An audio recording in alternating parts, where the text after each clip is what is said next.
पीके रॉय। जैसे कि लंबे टाइम से बिहार के इलेक्शन का इंतजार था हम लोगों का, वो इंतजार ख़त्म हुआ, इलेक्शन का डेट डिक्लेयर हो गया है और हमारी टीम अब इसमें पूरी ज़ोर शोर से पहले से एक्टिविटीज़ कर रही है, अब पूरी ज़ोर शोर से इसमें लगी हुई है। ऑलमोस्ट जो हमारा पास में 2-3 कैंडिडेट्स का फाइनल हुआ है इलेक्शन कैंपेन का, इलेक्शन मैनेजमेंट का काम, उसमें एक बेनीपुर का भी आया है। तो अब बेनीपुर की जो एक्टिविटीज़ है, बेनीपुर विधानसभा की जो एक्टिविटीज़ है, वो एक्टिविटीज़ पे स्टार्ट हो गया काम। तो जब किसी कैंडिडेट्स का हम लोग काम करते हैं तो उसमें सबसे फर्स्ट में सॉफ्टवेयर के थ्रू से जब एक्टिविटी जो एक्टिविटीज़ होती है तो उसमें बूथ मास्टर सबसे पहले डिफाइन किया जाता है, क्योंकि बूथ मास्टर के बेस पे ही सारा एक्टिविटीज़ डिपेंड करता है। पार्टी वर्कर्स को डिफाइन करना, पार्टी वर्कर्स को एलोकेट करना, ये सारा एक्टिविटीज़ बूथ मास्टर के थ्रू से ही होती है। तो जितने भी बूथ्स हैं बेनीपुर विधानसभा का, वो बूथ मास्टर डिफाइन हो गया है सॉफ्टवेयर के अंदर में, और उस हिसाब से जैसे जैसे एक्टिविटीज़ होती है, जैसे बूथ मास्टर आपने डिफाइन कर लिया, जैसे एग्जांपल दिखा रहा हूँ कि जैसे आपने यहाँ पे ये सारे बूथ मास्टर है, यहाँ पे आपने बिहार सेलेक्ट कर लिया। बिहार सेलेक्ट करने के बाद आपने इसके अंदर में डिस्ट्रिक्ट सेलेक्ट किया, दरभंगा। दरभंगा जैसे सेलेक्ट करते हो आप, दरभंगा के अंदर में जितने भी विधानसभा आ जाता है वो विधानसभा आपको यहाँ पे शो कर देगा, जो विधानसभा दरभंगा के अंदर में आता है। अब इसके अंदर में बेनीपुर लिया। अब बेनीपुर के अंदर में, बेनीपुर जैसे आप सेलेक्ट करते हो, यहाँ से बेनीपुर सेलेक्ट करने के बाद आपको बेनीपुर की जो विधानसभा है उसके अंदर में जितने भी बूथ्स हैं वो सारे बूथ्स का मास्टर बन गया, क्योंकि इसी बेस पे सारी एक्टिविटीज़ आगे होनी है। जो आपका वोटर मैनेजमेंट है या पार्टी कैंडिडेट्स मैनेजमेंट है या आपका पार्टी वर्कर्स का मैनेजमेंट है, सारे इस बूथ के अकॉर्डिंगली ये होगा। ये लगभग 17-18 पेज का ये बूथ मास्टर बना हुआ है और इसी बूथ मास्टर के बेस पे इसमें कुछ करेक्शन होगा, क्योंकि इसमें मैक्सिमम तो आपका पिछले इलेक्शन का सारा इसमें डिटेल है, लेकिन इसमें कुछ करेक्शन होगा, कुछ एड्रेस की करेक्शन होगी। वो एड्रेस की करेक्शन उसके हिसाब से जो आएगा हमारे पास में इंफॉर्मेशन, कोई एड्रेस चेंज हुआ है या हो सकता है कि कुछ बूथ, हो सकता है कि कुछ बढ़ा भी हो, तो बूथ उस हिसाब से वो बढ़ जाएगा। तो ये मोटा मोटी 17-18 पेज की जो एक्टिविटीज़ है, जो बेसिक एक्टिविटीज़ है, इस एक्टिविटीज़ को हम लोगों ने सॉफ्टवेयर में एकोमोडेट कर लिया है। अब इसके बाद जो इसमें करेक्शन होती है, इसमें आता है कि जो पिछले फेवरेबल वोटर्स कितने हैं, वोटर का परसेंटेज कितना है, सारे का सारा इसमें डिफाइन किया हुआ है ये मास्टर के अंदर में। इसके बाद अभी अब जो नेक्स्ट स्टेप है, वो नेक्स्ट स्टेप जो है वो बूथ मैनेजमेंट का है, या बूथ मैनेजमेंट पे आ जाते हैं। बूथ मैनेजमेंट पार्टी वर्कर्स के साथ होता है, तो पार्टी वर्कर्स को अब डिफाइन करना कि पार्टी वर्कर्स कहाँ कहाँ पे है, कौन कौन सा पार्टी वर्कर्स है, टोटल कितने पार्टी वर्कर्स है। एटलीस्ट एक बूथ पे 4 से 5 पार्टी वर्कर्स हम लोग असाइन करते हैं। अब वो पार्टी वर्कर्स कौन होगा, उसका कॉन्टैक्ट डिटेल्स क्या है, ये मास्टर की बननी होगी। जब मास्टर बन जाती है इस मास्टर के साथ में, तो फिर हम नेक्स्ट स्टेप जो वोटर मैनेजमेंट का होता है वो नेक्स्ट स्टेप में ये आ जाते हैं।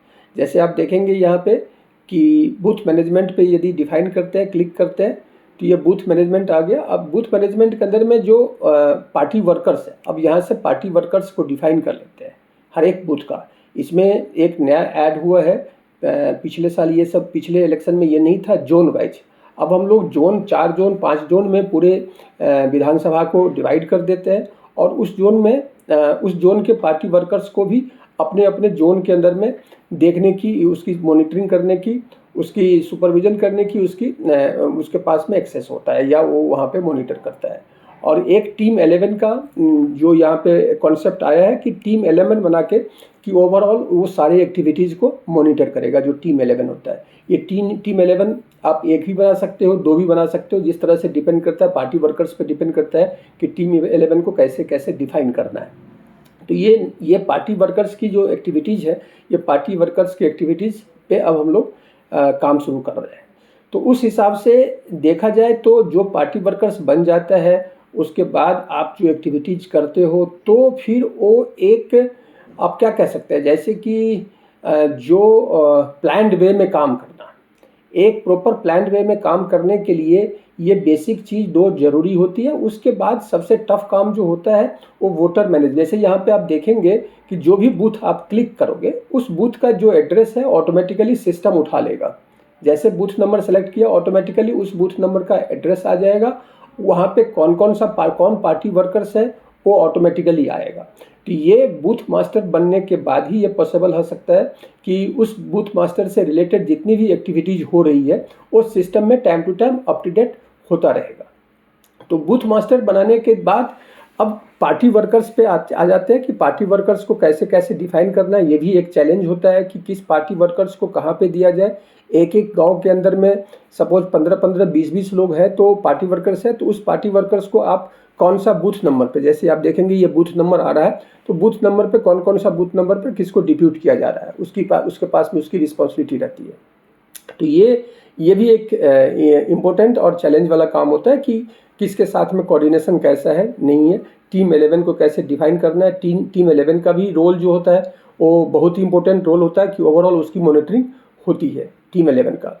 उसके बाद जो नेक्स्ट स्टेप है वो फिर वोटर मैनेजमेंट में जाते हैं। तो वोटर मैनेजमेंट के लिए सबसे बड़ा जो चैलेंज है वहाँ की वोटर की डाटा को कलेक्ट करना।